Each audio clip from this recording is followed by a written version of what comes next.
order establishing the National Energy Dominance Council. So that will be chaired by the Secretary of the Interior, Mr. Burgum, and the Vice Chair, Chris Wright. And so this will reduce costs with respect to energy, establish American independence with energy, and also unleash energy dominance. Good, thank you. And this is a big deal. We have more energy than any other country, and now we're unleashing it, to put it nicely. And I'd like to ask Doug, you're going to be heading it up. You and Chris, would you say a few words about it, please? Yeah, absolutely, sir. Good afternoon. President Trump wisely understood that under the Biden administration, there was a war against American energy, and today that war officially has ended. President Trump on day one declared a national energy emergency, and this is a real emergency because under the Biden administration restricted the production of oil and gas.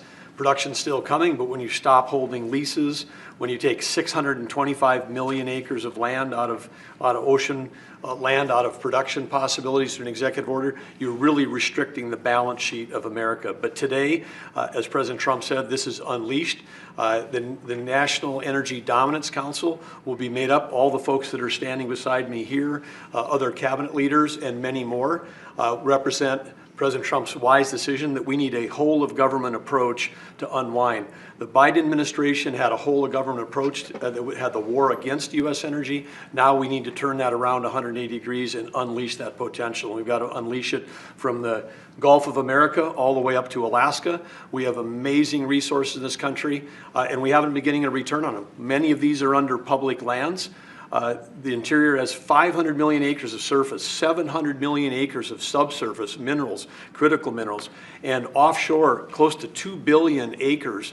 And that balance sheet is the biggest balance sheet in the world, and it's been completely underutilized. Everybody knows we have 36 trillion in debt as a country, but no one knows how many hundreds of trillions of dollars of assets we have. And President Trump is asking us to go get a return on that investment for the American people. And with that, we're going to have prosperity at home with lower prices, and we're also going to have peace abroad. Because the wars that we've been engaged in, or our allies have been fighting over the past few years, have been funded by the oil sales of our adversaries. So we have an opportunity, and we also are in an AI arms race with China. The only way we win that is with more electricity. And we also have an energy emergency in terms of electricity. Too much intermittent, unreliable, not enough base load. We've been shutting down the base load that we have. President Trump is going to reverse that, and it's going to allow us to win the AI arms race, which is the most important thing that we have to do relative to our future. So with that, I want to say again, thank you to President Trump, and I want to thank my fellow members of the Energy Council here. I'm going to kick it over to the Vice Chair, Chris Wright, who's the Secretary of the Department of Energy. Thank you, Secretary Burgum. Today is truly a great day for our country today. And Secretary Burgum laid out so many of the problems the last 4 years. If you put barriers in front of energy, you make it more expensive, you make it less reliable, you make it harder to do business here, and harder for our consumers to pay their bills. With this fantastic action from our president, we now have authority across the government to lean in to fix these problems. And I'll start out with one specific right away. This morning, I signed our first LNG export license, unpausing the pause in action.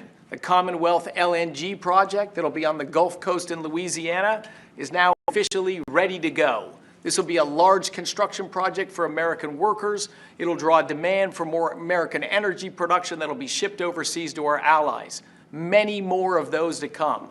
We're also working aggressively to roll back standards that have made appliances more expensive for Americans, and dishwashers that take 2 hours long and don't get your dishes clean. Nobody likes that. That's about standing in the way.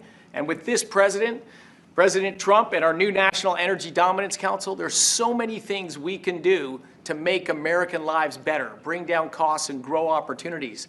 And with that, I'm going to kick it over to a fellow member of the Council, our Administrator of the EPA, Lee Zeldin.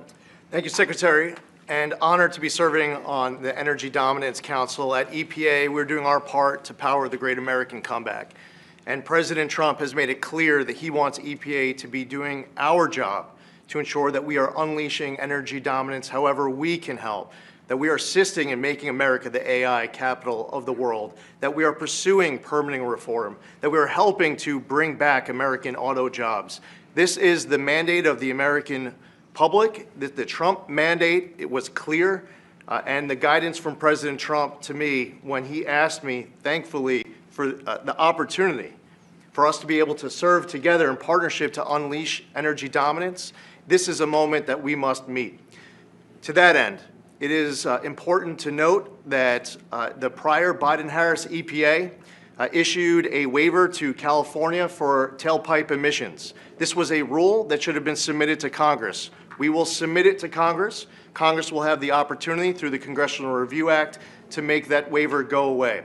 We will do everything in our part to help the American people to make life in America more affordable. The golden age of American success is upon us. If you're excited about the last 3 weeks, that was just a taste of the main event, the entree to come, the next 4 years being the greatest term in the history of the American presidency.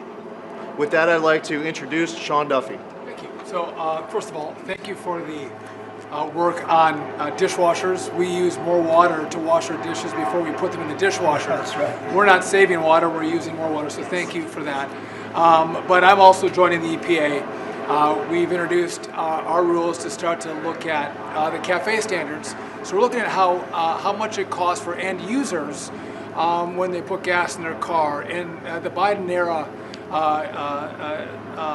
standards are costing billions of dollars in taxes and carbon credits, which drive up the cost of vehicles. And so we're going to remedy that, rectify it, and make sure we're bringing down the cost of a car, number one. Number two, if I could just mention, Mr. President, per your direction, we are going to move forward with a permitting process for the Texas Gulf Link Deepwater Port, making sure we can move energy in and out of the country. So that was held up for 5 years.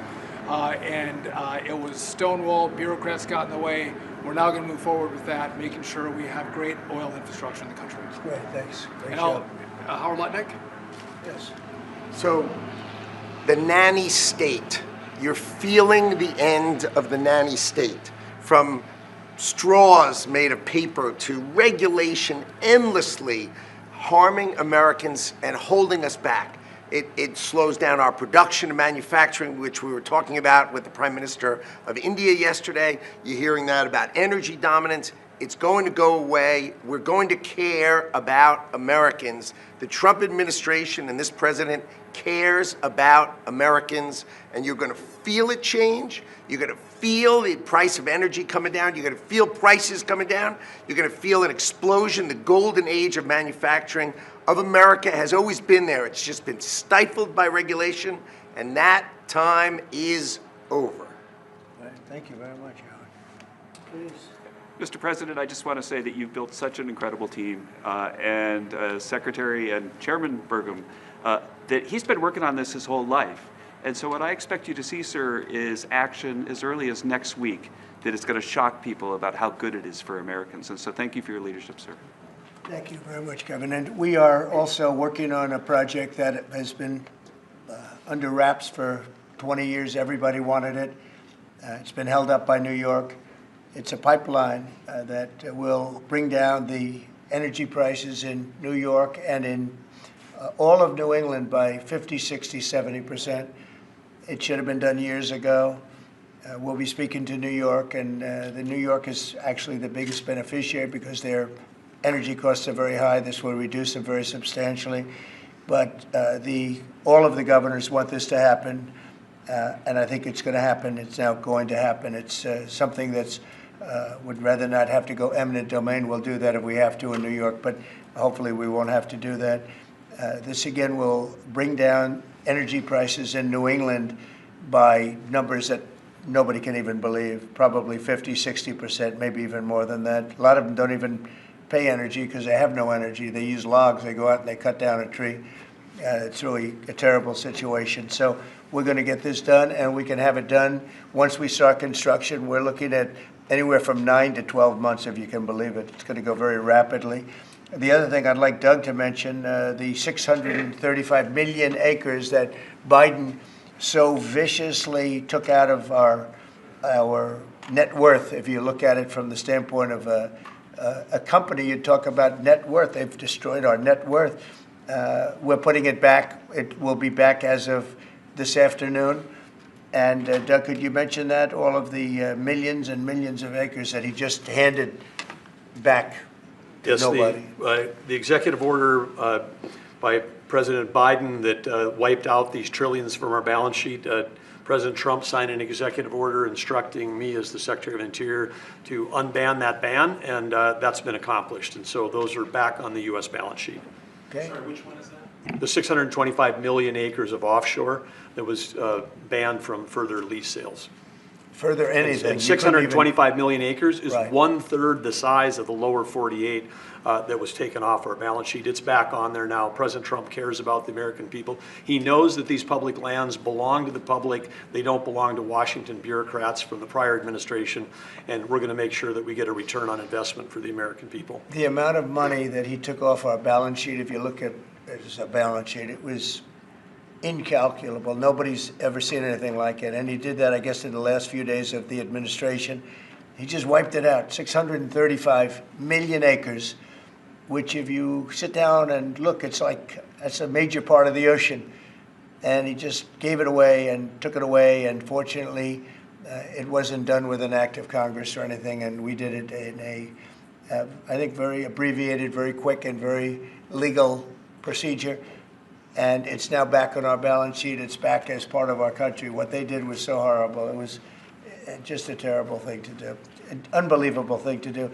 Also, they mentioned dishwashers and sinks and showers and the whole thing. We're going to get rid of those restrictions. You have many places where they have water. They have so much water they don't know what to do with it. But people buy a house, they turn on the sink and water barely comes out. They take a shower, water barely comes out. And it's an unnecessary restriction. And basically, I think we're going to be going back to the Trump rule. We had it, and everybody was happy.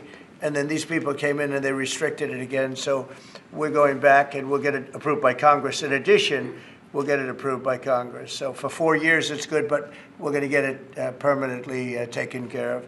And again, very environmentally friendly. But we want to be able to, when somebody turns on a sink to wash their hands or presses the button for a dishwasher, and there's barely enough water to, I mean, there's no water.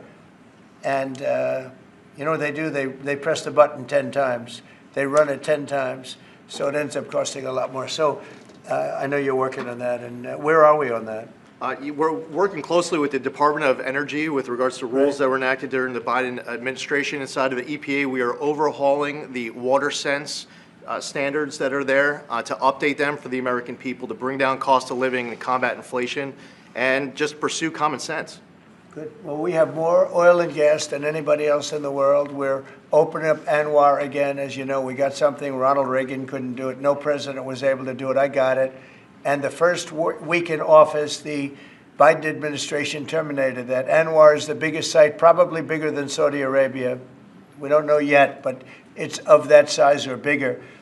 And we hit gold, and I call it liquid gold, but we hit gold, and for whatever reason, they terminated it, and we were just ready to start utilizing it. This could take care of all of Asia, energy-wise, very close to Japan. In fact, Japan wants to go and be our partner in doing the pipeline going right into the ships. So they expressed tremendous interest. So did Prime Minister Modi of India. And just in closing, both Prime Minister Modi and the Prime Minister of Japan, both very good people, they said we couldn't make a deal. We couldn't get any energy. I mean, you wonder what was going on with our country. They couldn't make a deal to get any energy from the Biden administration. They just couldn't do it. There was nobody to deal with. They didn't know how to go about it. And they're very happy that we're here. But we're going to really benefit our taxpayers, and we're going to benefit our country. So I want to thank everybody for coming. This is a very big bill. This is really going to be energy dominant. We're going to be energy dominant like nobody else. And this doesn't even discuss all of the electricity that we're going to be producing for all of the AI plants. You know, they need double the electricity at least that we have right now. So you take all of our electricity that we have all over the country just for AI to do it right and to win that war, which we're leading by a lot. because of what we've done over the last few weeks. We're leading by actually a lot. But if you take all of it, we have to double our electricity needs just for the AI, and that doesn't include the other technologies. So it's a real honor to sign this bill. We're going to also work on CAFE standards. Lee, you're going to be doing that and make that whole situation, bring that back into reality, and I think very quickly, having to do with cars. Thank you very much. Did Modi cut any tariffs yesterday as part of your meeting? No, but in 2 weeks we will have another one. Yesterday was very big. Reciprocal tariffs was very big, and I explained to the Prime Minister of India, Prime Minister Modi, very good man, his tariffs are very, very high. India's tariffs are among the highest. And I said, well, now, you know, we were very low. We were the lowest. They're just about the highest. There are others as high, but not much higher. And I said, no, from now on, what we do is what you charge us, we charge you. It's very simple. So whatever you're charging us, you can go as high as you want. Whatever you charge us, we charge you. Did he make any pledges? And I wouldn't say they were thrilled to hear that, but that's the way it is. Tariff, I told you, is a beautiful word. Fourth most beautiful. Did he make any pledges about BRICS nations not undermining the dollar? You had threatened to Yeah. 100% tariffs. BRICS, the BRICS nations, I think that's breaking up very rapidly. We said that if they're going to go and do anything to undermine the dollar, that includes China. I don't even know that they're a member of BRICS, but they had a few nations get together to try and play cute.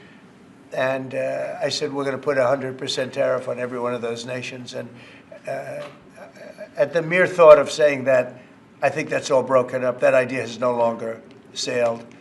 Now, that would be a terrible thing for our country. It would be bad for the world. They wanted to undermine the dollar. 6 nations got together. They want to undermine the dollar. That didn't work out too well. Not going to happen. And we're getting along with a lot of nations now, frankly. There's a lot of respect for the United States. We have regained the respect that we should have, but we've also done things to deserve it. I mean, we've freed up our country, and you're going to see this is basically energy dominance, and it's going to be environmentally clean, environmentally wonderful, and taxes will be very reasonable based on this. We're going to make more money than anybody's ever made with energy. We have more energy than anybody else, and it's clean energy, very clean, beautiful energy. We're lucky. We have it. I call it liquid gold under our feet, and we're going to utilize it. So this is a very big bill, and I have a very talented group of people behind me. This gentleman was the #1 man in all of the oil industry. They said there's nobody like him, Chris Wright.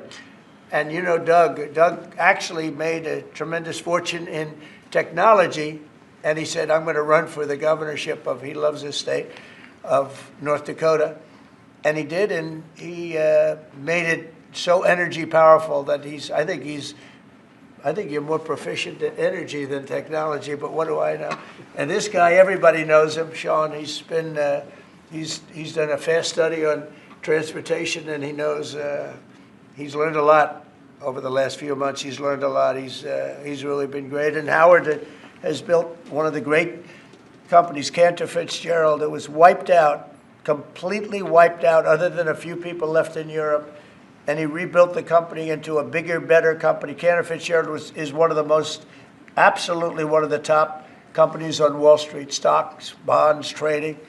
And he took that, I mean, he literally watched the plane go into the building, go into the World Trade Center. Amazing story. That alone is an amazing story. He was delayed because his wife insisted that he finally, after years, take his child to school. So he took his child to school that one day, because normally he would have been in the building at 6 o'clock in the morning. That's that business, right? So you owe your wife a lot and your child a lot, right?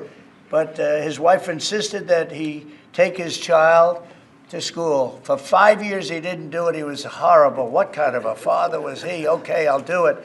And he was therefore driving down at 8:43, whatever the time was, down the West Side Highway, and he saw the plane go into the side of the building. He said, wow. And he occupied the top 3 floors of the World Trade Center, of the one building of the World Trade Center. And you know what happened there? He lost 100% of the people in that, his whole company was there. And he rebuilt his company step by step over years and became bigger and stronger, and he gave a tremendous amount of the profit to the families of the people that died, which he didn't have to do. And now he's working with us. He did an incredible job. I mean, anybody in that world, they know Howard Lutnick very well, and I'm honored to have him running commerce. He's going to be incredible. He loves the country. And Lee was a great lawyer, a great congressman, very successful person, both as a lawyer and as a congressman, and knows a lot about the environment, cares about the environment. And we were lucky that I was very happy that you joined. And he was with me right from the beginning, always was with me, and I've always been with him. And Kevin Hassett, we know everybody knows Kevin, and he's fantastic. And you and Lindsay, you and your team are incredible. The job you've done, we really appreciate. Thank Will. And the job you guys are doing is really fantastic. We're knocking this out. Brian, do you have a question? I actually do. What kind of piqued my interest is growing up on the Texas Gulf Coast, natural gas, the LNG that you mentioned. Yeah. What's the potential for like new jobs or growth in that area? I mean, that part of the country, Southwest Louisiana, Southeast Texas, they depend on that. I would say that potential is simply tremendous. 20 years ago, the United States was the biggest importer of natural gas in the world. And we had natural gas prices 2 or 3 times higher than they are today. But with shale revolution and great entrepreneurs in Texas and Louisiana and across our great country, we are now today the largest net exporter of natural gas in the world. And so much of the world is depending upon natural gas is the fastest growing energy source, has been for 50 years. We were the driver of that, and then we paused. We stopped our ability to grow natural gas exports. Both the Japanese government and Indian government expressed great distress about that. They're going to count on energy imports from the U.S., and we may just change our mind. So I think they're thrilled to see the actions of this president say America's open for business. Yes, we have the energy, we have the people, we have huge job opportunities and investment opportunities, not just in the oil and gas industry, but all those surrounding communities that are lifted up by that more production here. And as we produce more production at scale, not only does it allow us to export, but it becomes more efficient, and it helps us drive down the cost for our domestic consumers as well. Yeah, I know they're really happy, so just let you Thank you.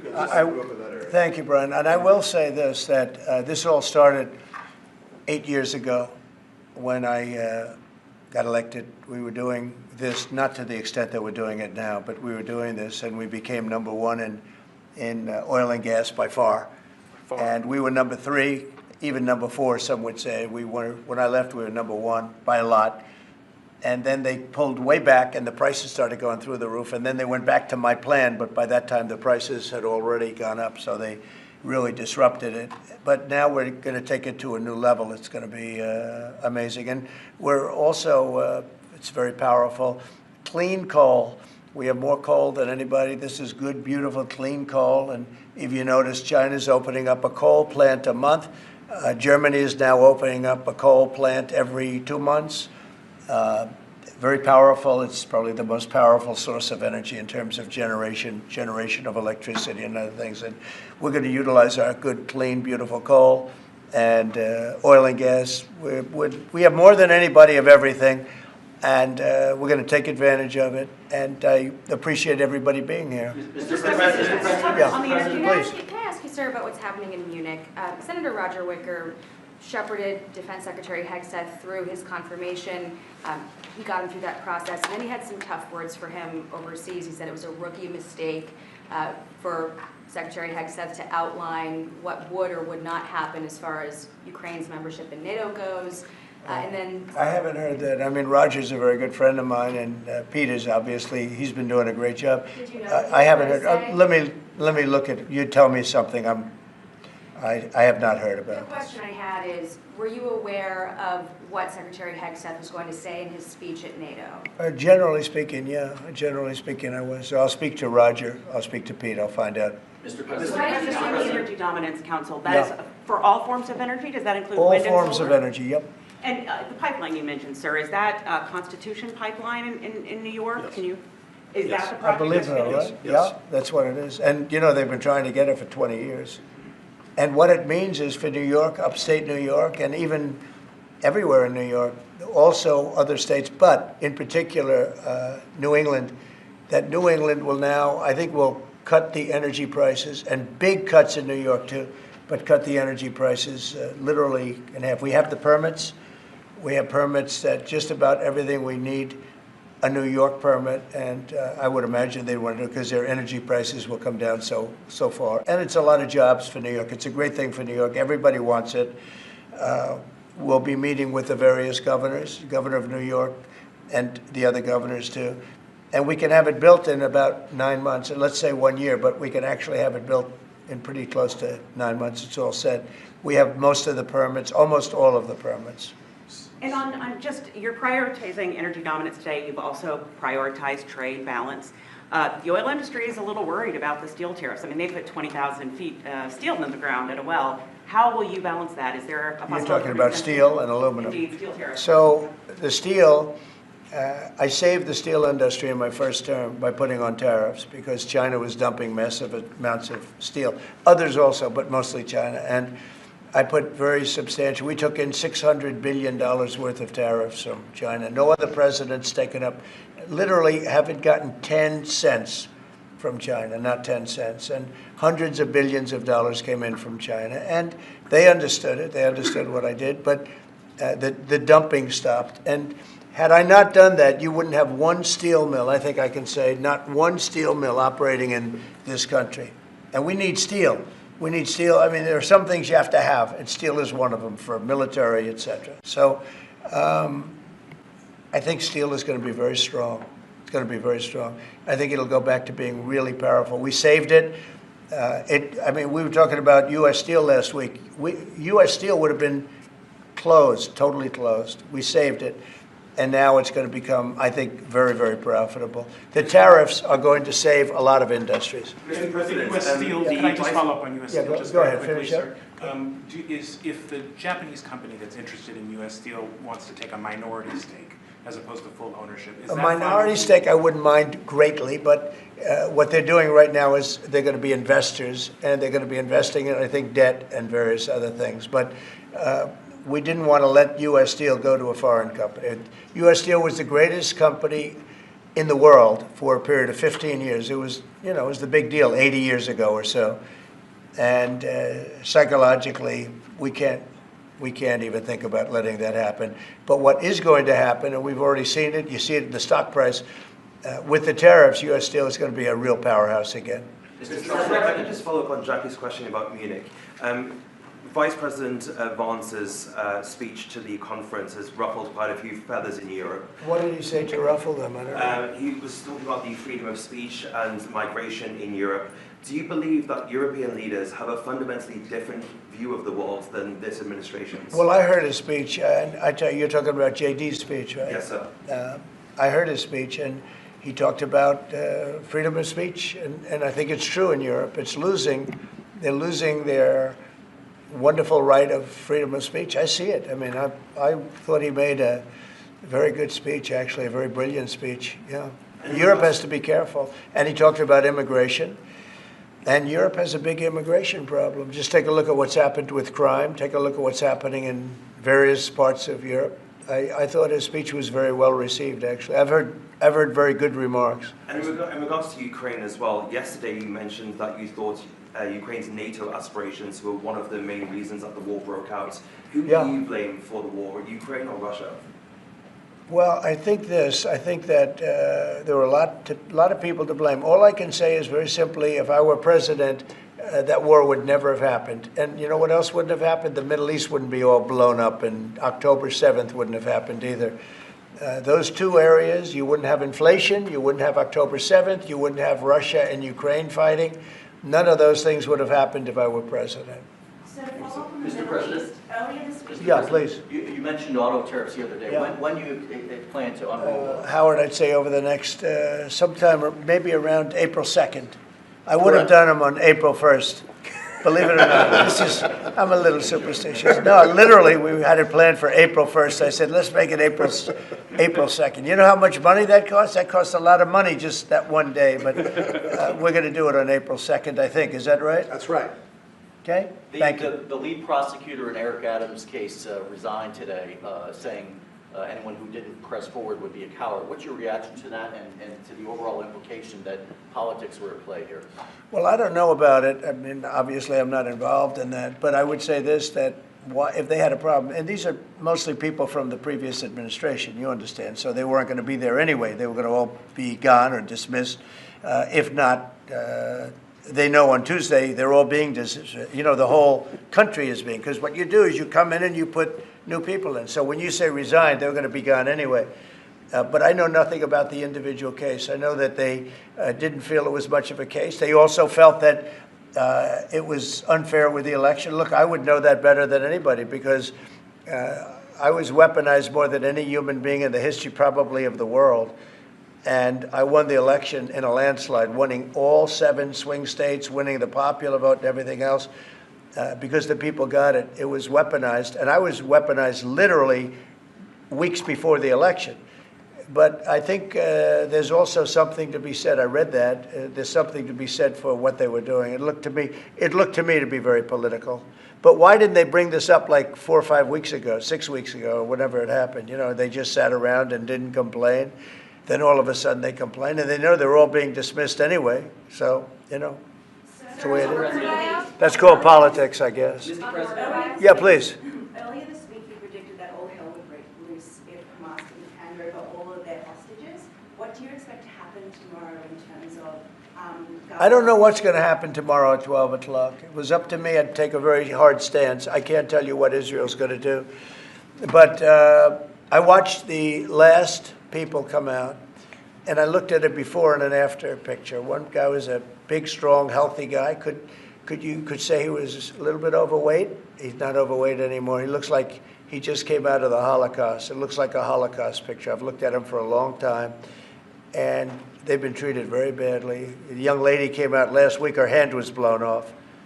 I mean, literally, her hand was trying to stop a bullet that was headed for her face. She put up her hand. She goes like this and wiped out her fingers and a lot of her hand. Now, I would take a different stance, but it depends. Look, it depends what Bibi's going to do. It depends what Israel's going to do. But and now I understand they've totally changed. Hamas has totally changed. They want to release hostages now again.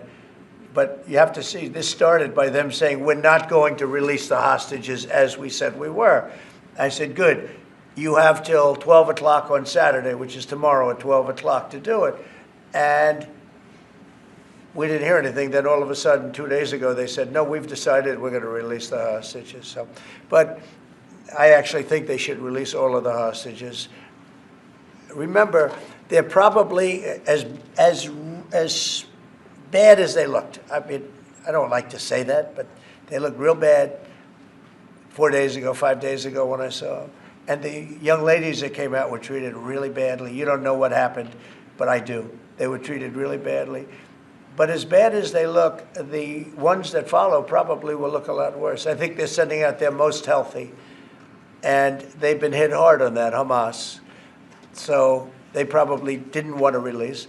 But they changed their mind. I said 12 o'clock tomorrow, and all of a sudden 2 days ago, yesterday, they said they're going back to releasing. But this all started by them saying, we are not going to release any more hostages. And then yesterday they said they are going to release the hostages. But I think they should release all of the hostages. About 75,000 workers took this deferred resignation. It's a little bit short of the 5 to 10% goal you were hoping to hit. Do you think you'll have to make up the rest of that number in layoffs? No, look, that's 75,000 more than we would have had. And nobody knows what that final number is because in the end, I think a lot of people aren't going to show up to work. A lot of people, they got used to staying home and quote, working. But, you know, I wonder if they had other jobs or other things. You know, they have a lot of problems with that. No, 75,000 is a lot of people.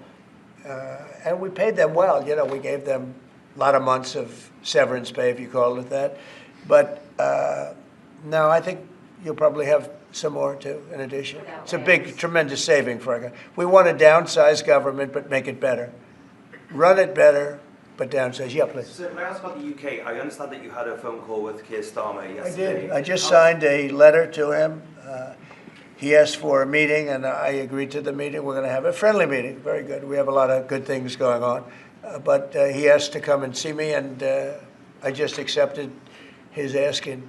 Do you have a date for that, sir? And what do you hope to Very soon. I think he wants to come next week or the week after. And what do you hope to discuss? I don't know.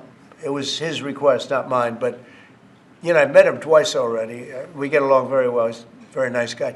Thank you very much, everybody. Thank you. Thank you very much. Appreciate it. Thank you, Brian. Will there be carve-outs, sir, for the Thank the tariffs? Thank you, press. Thank you, press. Thank you, sir. Thank you. Thank you. Thank you, sir. Thank you. Good job.